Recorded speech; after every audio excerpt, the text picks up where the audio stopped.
Le roi Benin et la reine Doucette avaient une jolie petite fille qu'à cause de ses cheveux blonds, on avait appelée Blondine.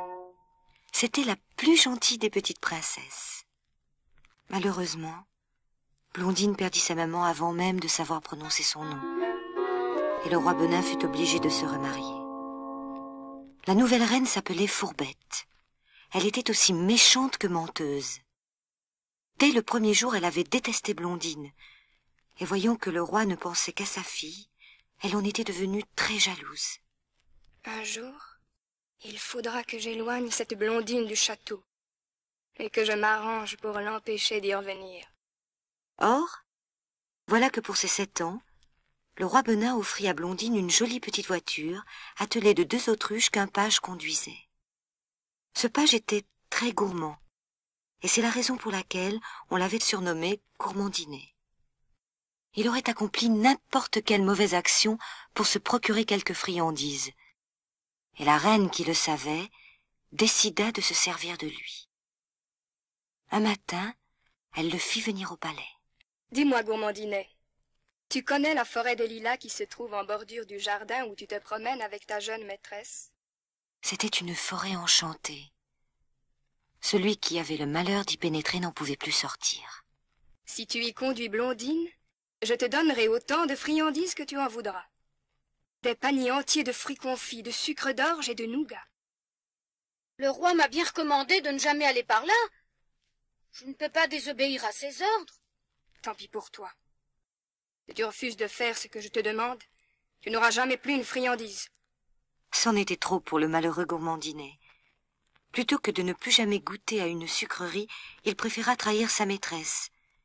Et à l'heure de la promenade, il fit prendre à la petite voiture le chemin de la forêt enchantée. Comme c'est beau tout ce lilas. Arrête-toi, Gourmandinet, je vais aller en cueillir quelques branches. Gourmandinet s'arrêta, laissa Blondine descendre de voiture, s'engager dans la forêt, et ce ne fut que lorsqu'il la vit cueillir une première branche que, pris de remords, il eut honte de sa faute. « Maîtresse! Maîtresse! Revenez !» Il était trop tard. Blondine avait pénétré dans la forêt des lilas et ne pouvait plus l'entendre. Mon Dieu, qu'est-ce que j'ai fait? Désespéré, le malheureux Gourmandinet s'enfuit, et personne ne le revit. Ce n'est que lorsqu'elle eut les bras chargés de fleurs que Blondine pensa à revenir au palais. « Gourmandinet! Gourmandinet !» Personne ne lui répondit. « Je me suis peut-être engagée trop avant dans la forêt pour qu'on m'entende. Et de quel côté faut-il aller pour retrouver la voiture ?» Les arbres l'environnaient, et la petite fille commença à avoir peur. « Gourmandinet! Gourmandinet !» Pendant des heures, Blondine courut dans tous les sens pour retrouver son chemin. Mais ce fut en vain. Alors, épuisée, elle s'assit au pied d'un arbre et se mit à pleurer. Peu à peu, terrassée par la fatigue, Blondine s'endormit, le visage couvert de larmes. Et lorsque le lendemain elle ouvrit les yeux, le soleil était déjà haut dans le ciel. Un magnifique chat blanc se trouvait à côté d'elle, un chat qui avait presque un regard d'homme. « Comme tu es jolie. »« Miaou. »« Oh, et tu as l'air très gentil. »« Miaou. »« Je t'appellerai Beauminon.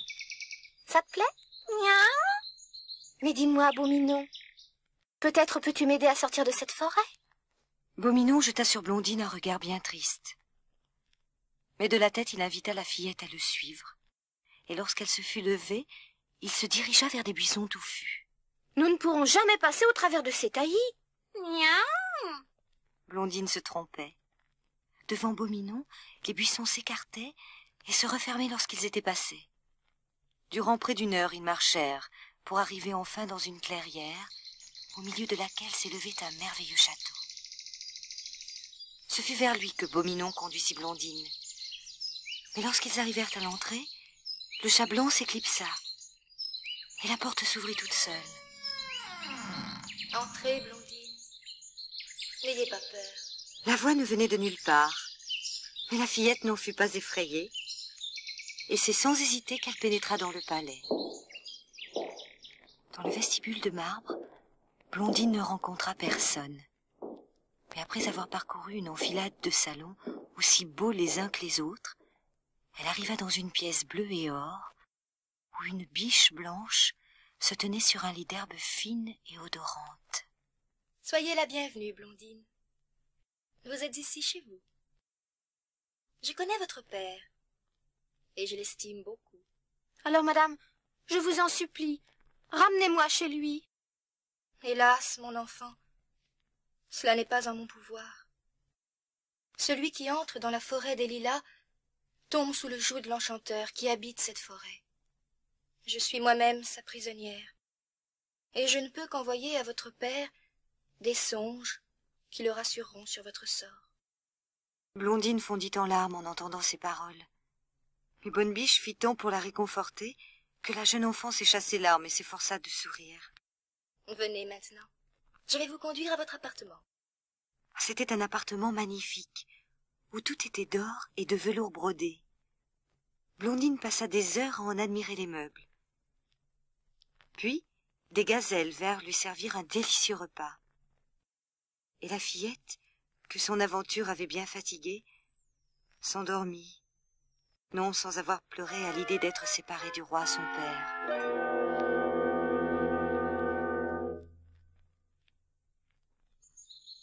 Comme c'est bizarre. Blondine, qui venait d'ouvrir les yeux, était envahie d'un sentiment étrange. Il lui semblait que ses idées n'étaient plus les mêmes que celles de la veille. Que pendant son sommeil, elle avait lu toutes sortes de livres, appris toutes sortes de choses. Et lorsqu'elle se regarda dans un miroir... Ça, par exemple. Que m'est-il arrivé? Blondine avait grandi et s'était tellement transformée qu'elle était presque devenue une jeune fille. Très intriguée, la fillette courut jusqu'au salon où la veille Bonne Biche l'avait accueillie. Et que s'est-il passé? J'ai grandi pendant la nuit. Il s'est passé, mon enfant, que votre sommeil a duré 7 ans. 7 ans? Oui, Blondine. 7 années durant lesquelles Beau Minon et moi-même vous avons enseigné une foule de choses, sans que vous ayez la peine d'apprendre vos leçons. Blondine n'en revenait pas qu'un tel prodige ait pu être possible. Pour s'en assurer, elle se mit à un piano, à une harpe, à la broderie, à la peinture, à l'écriture. Elle excellait en tout. Merci, mes amis. Merci de m'avoir appris tout cela sans qu'il m'en coûte. Mais pouvez-vous me dire ce qu'est devenu mon père pendant ces 7 années? Il va bien, soyez sans inquiétude. Mais il est seul maintenant. Seul? La reine apprécie légèrement votre disparition que le roi l'a renvoyée chez son père. Elle y est morte de rage et de méchanceté. Mais si mon père est seul, il faut absolument que j'aille le rejoindre. Hélas, mon enfant, je vous l'ai déjà dit, cela n'est pas en notre pouvoir. Beau Minon et moi-même devons nous contenter de rendre votre séjour ici le moins pénible possible. Et les semaines s'écoulèrent bien monotones pour Blondine.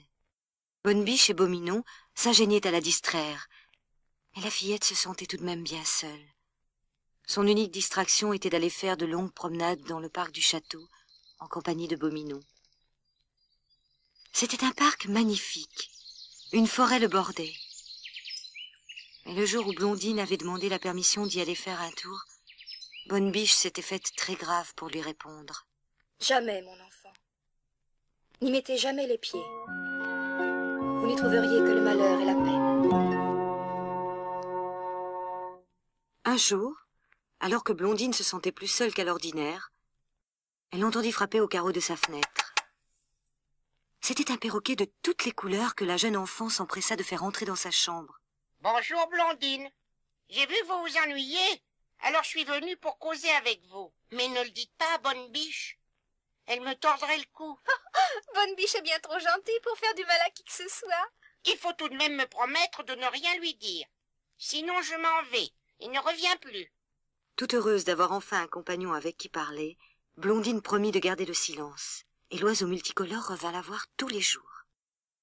Un matin, le perroquet en arrivant, annonça à Blondine qu'il lui apportait des nouvelles de son père, auquel il avait l'intention de la ramener le jour où il l'aurait délivrée de sa prison. De quelle prison? Je suis très bien ici. Sans doute. Mais on ne vous laisse pas partir. Oh, enfin, c'est absurde. Quel intérêt Bonne Biche et Beau Minon auraient-ils à me retenir prisonnière? Ils vivent seuls, et vous peuplez leur solitude. Par contre, si vous découvrez un jour le talisman qui rend la liberté, ils ne pourront plus vous retenir. Blondine ne répondit rien. Mais cela ne l'empêcha pas tout le soir de songer à ce que lui avait dit le perroquet. Lorsque, le lendemain matin, l'oiseau multicolore vint la rejoindre, les premières paroles de la jeune enfant furent pour lui demander ce qu'était ce talisman capable de lui rendre la liberté. Une rose qui se trouve dans la forêt voisine. Bonne Biche m'a bien recommandé de ne jamais aller dans cette forêt. Et vous ne comprenez pas que c'est justement pour vous empêcher de découvrir la rose? Ne l'écoutez pas, Blondine, ou vous resterez ici jusqu'à la fin de vos jours. Si par contre, vous voulez être libre, demain, éloignez Beau Minon lorsque vous ferez votre promenade et venez me rejoindre à la lisière de la forêt. Durant toute la nuit, Blondine s'interrogea sur ce qu'il lui fallait faire. Que Bonne Biche voulût la retenir prisonnière lui paraissait invraisemblable. Mais il y avait peut-être un peu de vérité dans les affirmations du perroquet. Et si la rose dont il avait parlé pouvait lui permettre de retrouver son père, elle n'avait pas le droit de ne pas aller la chercher. Le lendemain, au cours de la promenade, Blondine éloigna Beau Minon, qui la suivait comme à son habitude. Et lorsqu'il eut le dos tourné, elle prit en toute hâte le chemin de la forêt où l'attendait le perroquet.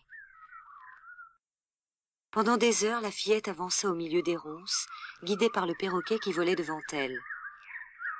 Elle était à bout de force, lorsque, débouchant sur une clairière, elle aperçut la rose.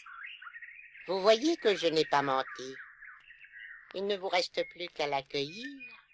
Blondine tendit la main, saisit la rose malgré les épines, et d'un seul coup l'arracha. Alors la rose disparut, et une voix se fit entendre. Merci, Blondine. Merci de m'avoir délivrée. Je suis ton mauvais génie. Pour m'empêcher de te nuire, Bonne Biche me retenait prisonnière. Mais maintenant, je suis libre. Et tu m'appartiens. Je t'ai bien trompé, Blondine. Je t'ai bien trompé. Et je vais pouvoir reprendre ma forme d'enchanteur. Car c'est moi, Blondine. C'est moi qui te retiens dans la forêt des lilas. Blondine était anéantie. Elle ne savait plus que faire. Et lorsque la forêt fut retournée au silence, elle se dit que le mieux était d'aller se jeter aux pieds de Bonne Biche et de lui demander pardon d'avoir désobéi. Hélas, lorsqu'elle arriva devant la grille du château, ce fut pour constater qu'il n'en restait que des ruines. C'est épouvantable. Que s'est-il passé? Bonne Biche! Beau Minon! Il n'y avait plus aucune trace de vie au milieu des murs écroulés. Seul un crapaud avait survécu au désastre. Un crapaud qui regardait Blondine avec un air de reproche. C'est toi qui as causé la mort de tes amis. La mort? Oui, c'est toi. Va-t'en, mauvaise fille. Ainsi ses amis étaient morts. Va-t'en, mauvaise fille. Va-t'en. Alors la pauvre enfant en larmes s'enfuit dans la forêt pour y cacher son désespoir. Blondine pleura longtemps, très longtemps. C'était elle, il n'y avait pas de doute, qui en libérant la rose avait provoqué ce malheur. Et la pauvre enfant se serait laissée mourir de chagrin si à l'approche de la nuit une voix ne s'était fait entendre. Le repentir rachète bien des fautes, Blondine. Et il faut toujours espérer. La voix était si douce, si amicale, que la pauvre enfant reprit un peu courage. Comme la nuit tombait, elle se mit en quête d'une cabane abandonnée, s'y installa du mieux qu'elle put, et après en avoir masqué la porte avec des branches pour empêcher les bêtes d'y entrer, elle s'endormit. La surprise de Blondine fut sans borne lorsque le lendemain matin, en sortant de la cabane, elle se trouva en présence d'une énorme tortue. Ne crains rien, mon enfant. Je suis venue pour t'aider. Et plus besoin d'aide maintenant que mes amis sont morts. En es-tu sûre qu'ils soient morts? Le crapaud me l'a dit. Et leur château est détruit. Ce n'est peut-être qu'une ruse de l'enchanteur de la forêt des lilas pour t'empêcher d'aller à leur secours. Oh, je vous en prie, Madame la Tortue, dites-moi ce que vous savez. Je ne sais pas grand-chose, Blondine. Mais si tu veux, Je peux te conduire auprès d'une personne qui te renseignera. Il faut partir tout de suite. Ce n'est pas si facile. Pour venir avec moi, il faut que tu acceptes certaines conditions. Et quelles sont-elles? Que tu restes sur mon dos sans jamais en descendre et sans poser de questions pendant les 6 mois que durera le voyage. Rien ne sera trop dur si je peux savoir ce que sont devenus mes amis. Peut-être. Seulement, je dois te prévenir que si par malheur tu mets tes pieds à terre ou posais une question, tu serais à jamais au pouvoir de l'enchanteur de la forêt des lilas et de sa sœur la rose, ton mauvais génie. Ce ne serait pas plus terrible que la peine que j'ai en ce moment. Dans ces conditions, monte sur mon dos et mettons-nous en route. Le voyage de la tortue et de Blondine fut long et pénible. Elles mirent d'abord 3 mois pour sortir de la forêt, puis 2 autres mois pour traverser une plaine aride, au bout de laquelle Blondine aperçut un château. C'était sans doute là qu'elle apprendrait ce qu'étaient devenus ses amis. Mais il fallut encore 1 mois avant que la tortue n'arrive devant la porte. Ce fut pour la fillette le mois le plus pénible. En un instant, elle aurait pu atteindre la poterne, et il lui fallut, malgré son impatience, rester sur le dos de la tortue qui avançait à tout petits pas. Enfin, le 180e jour, la tortue s'arrêta. Tu peux descendre, Blondine. Entre par la petite porte qui se trouve devant toi et demande la fée bienveillante. C'est elle qui te renseignera. Blondine fut très surprise de découvrir un vestibule ressemblant étrangement à celui de l'autre château. C'était la même suite de pièces. Et lorsqu'elle arriva dans un salon bleu et or, la brave enfant eut du mal à se persuader qu'elle ne rêvait pas. Les mêmes meubles, les mêmes tentures. C'est à croire que tout à coup je vais voir entrer Bonne Biche et Beau Minon. Que venez-vous chercher ici, mon enfant? Je voudrais voir la fée bienveillante. Et que peut-elle faire pour vous? Je voudrais qu'elle me dise ce que sont devenus Beau Minon et Bonne Biche. Beau Minon et Bonne Biche n'existent plus? Mais alors la tortue m'a menti, elle aussi. Non, Blondine, car je suis la fée bienveillante. Et je suis également Bonne Biche. Et voici Beau Minon, mon fils, qui est redevenu le prince parfait. Un beau jeune homme venait d'entrer dans la pièce et souriait à Blondine. Beau Minon! Bonne Biche! Mais que s'est-il passé? Mais pourquoi le château du bois a-t-il été détruit? Il y a longtemps, très longtemps, le génie de la forêt des lilas s'était emparé de nous, et nous avait donné la forme sous laquelle vous nous avez connus. Nous ne pouvions redevenir nous-mêmes que si vous cueilliez la rose que je retenais prisonnière, la sachant votre mauvais génie. Nous serions volontiers restés une biche et un chat toute notre vie pour vous épargner la souffrance. Malheureusement, vous avez délivré la rose, et vous seriez restée à votre tour sa prisonnière, si je n'avais obtenu de la reine des fées que vous échappiez à son pouvoir par une preuve de courage et de dévouement. La fée bienveillante donna des ordres, et quelques instants plus tard, Blondine, en compagnie de la fée et de son fils, prit place dans un carrosse d'or attelé de cygnes, qui aussitôt s'éleva dans les airs. Le roi fut fou de joie en retrouvant sa fille, et comme cette dernière ne voulait plus être séparée de ses amis, le roi Benin épousa la fée bienveillante, et Blondine le prince parfait.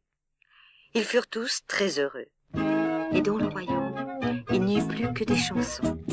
Il existe une rose l'oreille, il existe une rose l'ola, une rose bleue qui jamais ne se fanera. Rose, cette rose, bouquet d'espoir et de joie, au fond de nos cœurs se cache celle